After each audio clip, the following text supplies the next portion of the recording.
민주당이 이른바 조작기소 특검법이라는 것을 기어이 발의했습니다. 이재명 대통령의 모든 죄를 덮기 위한 공소취소 특검법, 범죄 삭제 특검법입니다.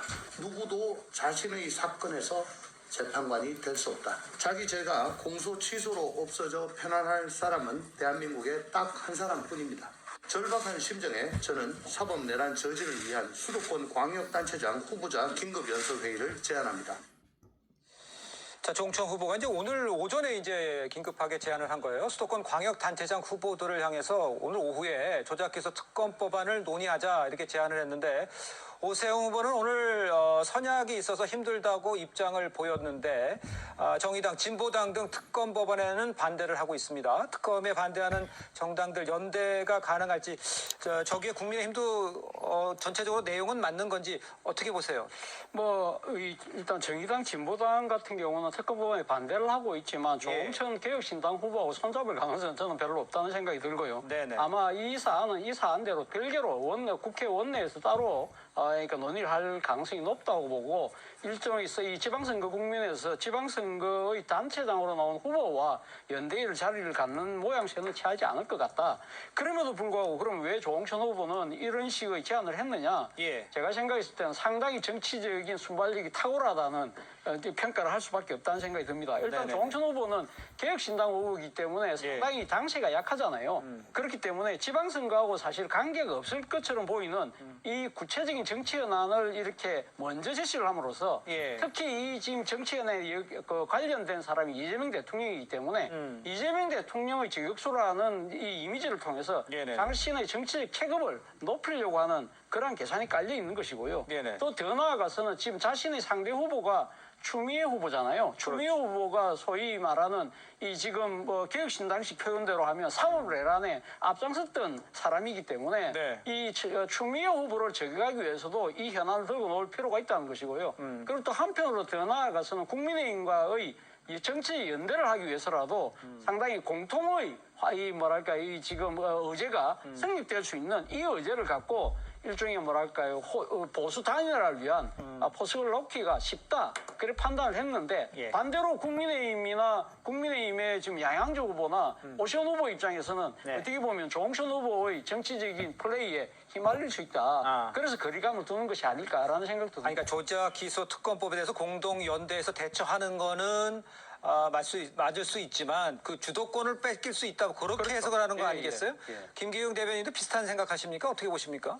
제가 볼 때 많은 사람들이 같이 하나로 뭉쳐야 된다는 공감대는 있습니다. 그렇지만 방식과 형태에 대해서 뭘 해야 되는데 우선 제가 볼 때 조홍천 후보가 만약에 좀 더 현명하시다면 자기가 어떤 제안을 했을 때 그걸 같이 하자 하는 후보가 있었어야 됩니다. 한두 명이라도. 그런 부분이 없다는 거죠. 그래서 의제 설정은 잘하셨지만 의제 설정의 그 방안을 누가 할 것인가 봤을 때 그거는 당연히 당 지도부가 할 수밖에 없습니다.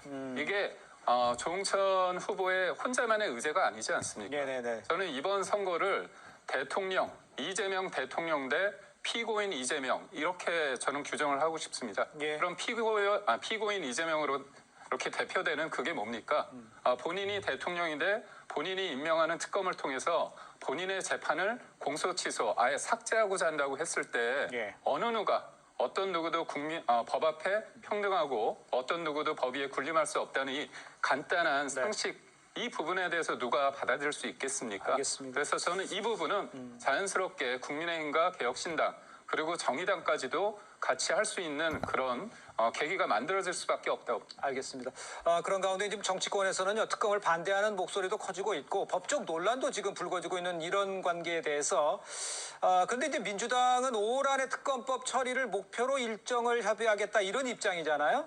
그렇다면 지방선거를 앞두고 이 이슈가 지방선거에도 크게 영향을 미칠 수 있을 것 같은데 정호기 의원께서는 어떻게 보세요? 그러니까 얼마나 민주당이 지금 그 야당들을 가벼이 우습게 보면은 이걸 5월 내 지금 6월에 지방선거인데 그러니까 6월 3일. 그 안에 이거를 처리하겠다라는 거는 이렇게 처리해도 국민적인 분노와 국민적인 문제 제기가 없을 거라고 생각하는 겁니다. 그러면서 이제 아까 원내 어떤 그 사안이다 그랬는데 원내 사안으로 하면 이건 그냥 통과가 되는 거죠. 그렇죠. 민주당이 다수당이니까요. 예.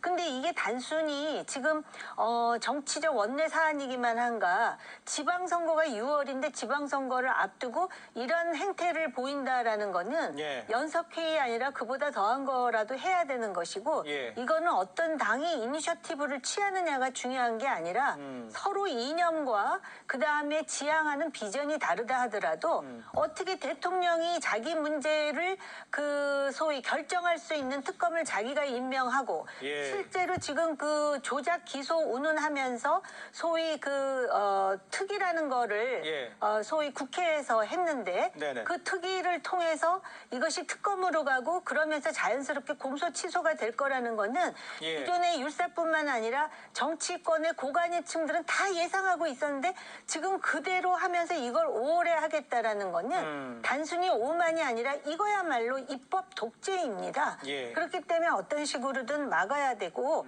또 이것이 얼마나 심각한 문제인가를 정치권에서 국민들을 향해서 설명해야 되지 않겠습니까? 이 사법 리스크를 이런 식으로 해서 공소 취소를 하는데 실제로 법무부 장관도 자기가 공소 취소하기가 부담스러우니까 특검이라는 시스템을 이용하는 거 아니겠습니까? 예, 알겠습니다. 양태정 우리 부위원장께도 반론의 기회를 드리겠는데 글쎄 진짜 국민을 오만하게 국민을 이렇게 좀 쉽게 편하게 본 거 아니냐 이렇게 지적까지 해주셨는데 어떻게 답하시겠어요? 절대 국민을 오만하게, 그러니까 국민에 대해서 뭐 폄하하거나 가볍게 본 건 아니라고 생각을 하고요. 예. 그러니까 지금 이제 막 이제 그 입법안이 발의가 된 것뿐이고 사실 뭐 5월 내로 통과되겠다는 거는 이제 사실 뭐 예정된 스케줄이지 실제로는 이제 지방선거다 이제 각종 이슈 때문에 실제 왜냐하면 뭐 법사위 소위나 법사위도 통과해야 되고 본회의 개최까지도 많은 절차가 남아있기 때문에 네. 저는 뭐 그렇게 막 쉽지는 않을 거로 예상이 됩니다. 아마 예. 제 개인적인 의견으로는 지방선거 이후에서나 제대로 심사라든가 본회의가 통과될지 않을까 예상을 합니다만 저 이제 지금 여러 가지 이제 국정조사를 통해서 여러 가지 이제 위법한 진술을 얻게 했다는 그런 혐의라든가 여러 가지 뭐 이재명 대통령 한 사람을 타겟으로 해서 수사를 했다라는 여러 가지 이제 조작 기소 혐의들이 어느 정도 드러났다고 생각을 해서 법안이 발의된 거고 예. 실제로 어떤 내용이 법안에 담겨서 최종안이 될지는 결국 이제 여야가 그 논의를 해서 결정될 문제이기 때문에 좀 더 지켜봐야 될 상황이라고 말씀드릴 수 있습니다. 알겠습니다. 조금 더 지켜봐야 할 상황이 있다라고 언급을 해주셨습니다. 지금부터는요 삼성